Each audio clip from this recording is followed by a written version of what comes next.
এবার আছেন লুকমান আলাইহিস সালাতু ওয়াস সালাম, তার সন্তানদেরকে কিছু নসিহত করেছিলেন। এই আপনারা যারা সন্তান নিয়ে এসেছেন, সন্তানও শুনবেন, বাপও শুনবেন। আর যারা সন্তান নিয়ে আসেন নাই, এই নসিহতগুলো আজকে বাড়িতে যে জয়টা মনে থাকে আপনার সন্তানকে পৌঁছায় দেবেন ইনশাল্লাহ। বলেন যে হুজুর বলছে একজন বাবা হিসেবে এই নসিহতগুলো দেখেন লুকমান আলাইহিস সালাম তার সন্তানকে করছে।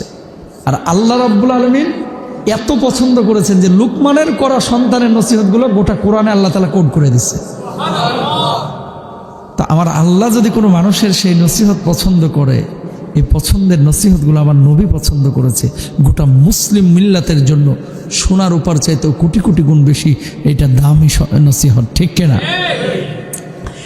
কি বলেছিলেন দেখেন, এক নম্বর তার সন্তানকে লুকমান, ওয়াইদ ক্বালা লুকমানু লিবনিহি ওয়া হুয়া ইয়াইদুহু ইয়া বুনাইয়া লা তুশরিক বিল্লাহ ইন্নাশ শিরকা লাযুলমুন আযীম।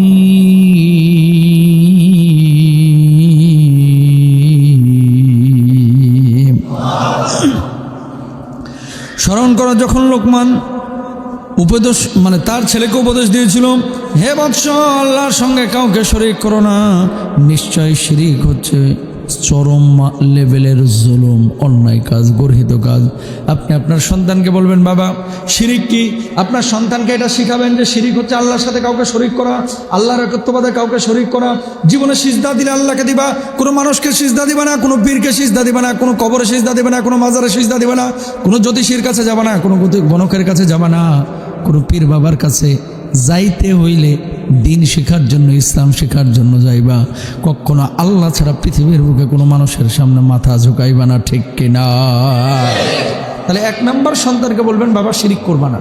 তো শিরিকের তালিম যে সন্তানকে দেবেন, নিজে একটু বুঝে নিয়েন শিরিকটা কি।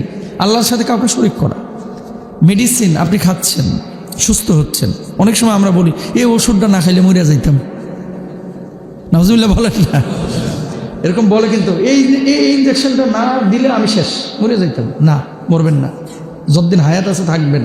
তবে হ্যাঁ, নবীজি ওষুধ গ্রহণ করতে বলেছেন, এটাও আল্লাহর পক্ষ থেকে ইশারা। ওষুধ মাধ্যম হিসাবে কাজ করে, ওষুধ আপনার শাফিয়া না, আপনাকে সুস্থ করতে পারে না, সুস্থ যিনি করেন তিনি কে? এই জন্য আল্লাহ রাব্বুল আলামিন অন্য আয়াতের মধ্যে বলছেন, ওয়া ইযা মারিদতু ফাহুয়া ইয়াশফিন।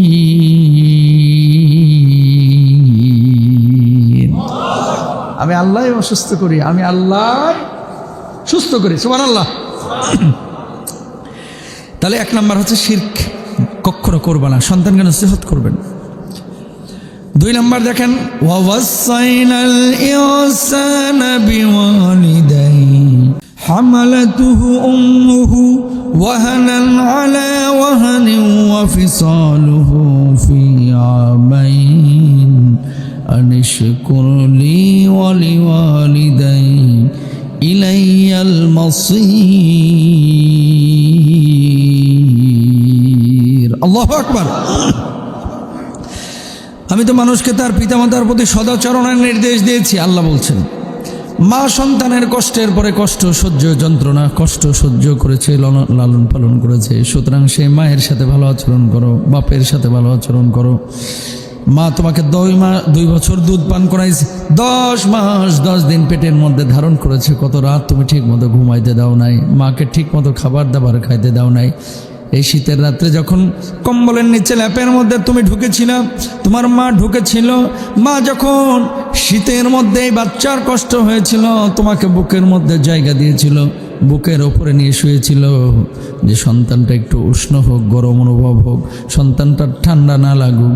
ঠিক ওই মুহূর্তে তুমি পেশাব করে মায়ের বুকটারে ভিজাই দিয়েছিলা, ল্যাপটারে ভিজাই দিয়েছিলা, ঠিক কিনা?